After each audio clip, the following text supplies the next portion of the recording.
Well, hi everyone. Welcome back to Cooking in HD. It's been a few weeks since I've spoken to you guys. Today I'm making for you my twist on a goulash. Goulash is sort of a braised meat which has very predominant paprika flavors, paprika powder.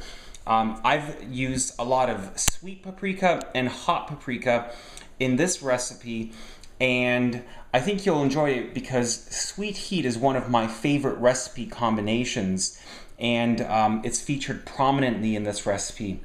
I've also sort of combined the best elements of many goulash recipes that I've found and added my own twist to it. Most importantly, I've added some red vermouth into this. Vermouth is sort of a mulled red wine. It has a nice sweetness to it, which I think works well in this recipe. So stick around. I'm going to show you how to make my version of a traditional goulash recipe. Cheers. Right, well, as usual, let's start with our ingredient list.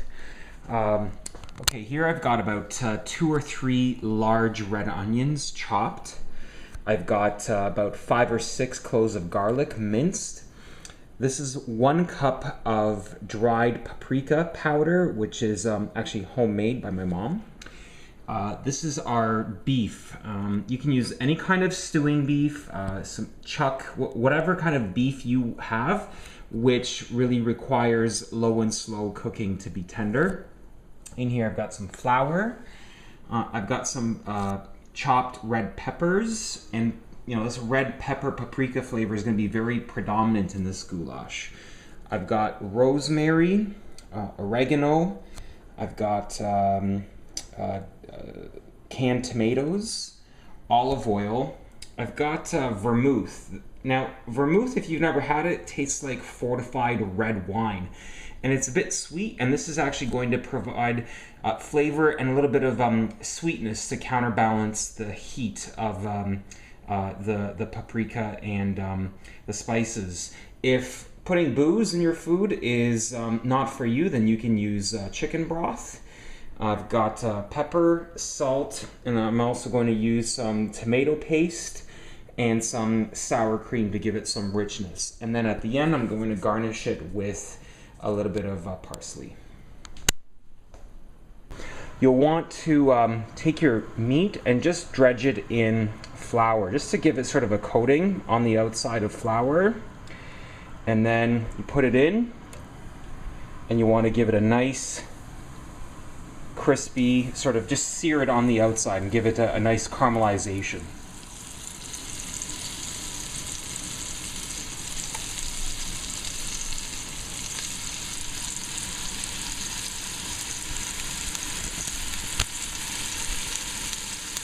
On these. Okay, that's what I want to see. I'm going to flip them over now.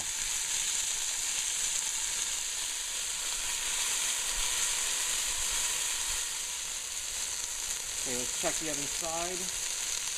That's what I want to see. Okay, so now I'm just going to take all these out and set them aside. Bring that to the same pot, add a little bit more olive oil, and now we're going to throw in our onions.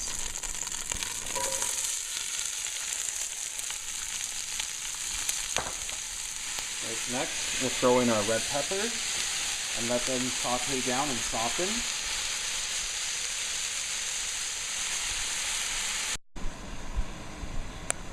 Alright, now this has been cooking with the lid on for about 10 minutes. And you can see that these are starting to wilt down quite nicely. They're soft, and so, steam. We'll add some garlic now. There's our minced garlic. Now, back into the pot goes the beef, which has been browned. And now we're going to give everything a good mix. All right, now I'm adding my 1 cup of paprika powder, and next go my herbs. I've got 4 sprigs of rosemary in there, finely chopped, and I'm going to add about, a handful of dried oregano.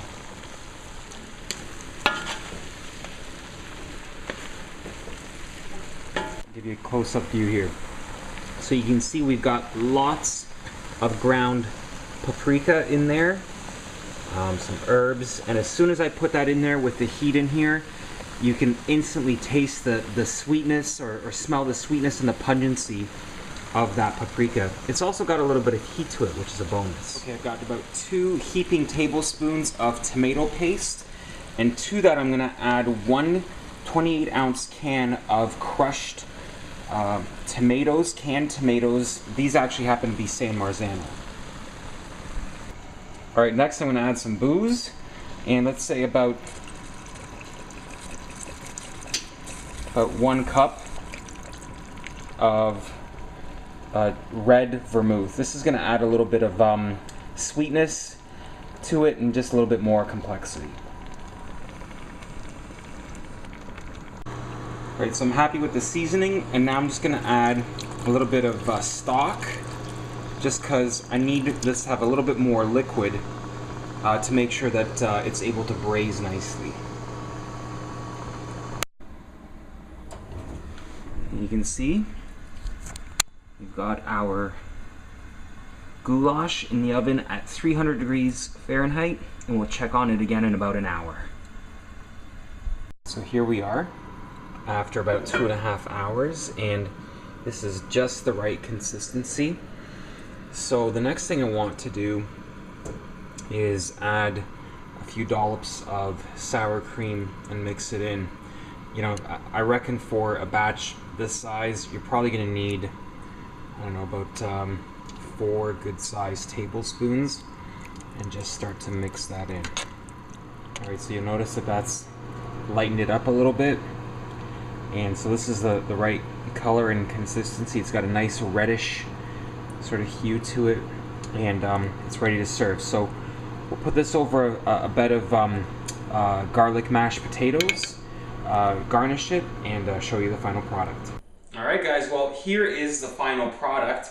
I've just taken it out of my Le Creuset French oven. It's cooled down nicely, and so now I'm going to give you guys a sense of what it tastes like.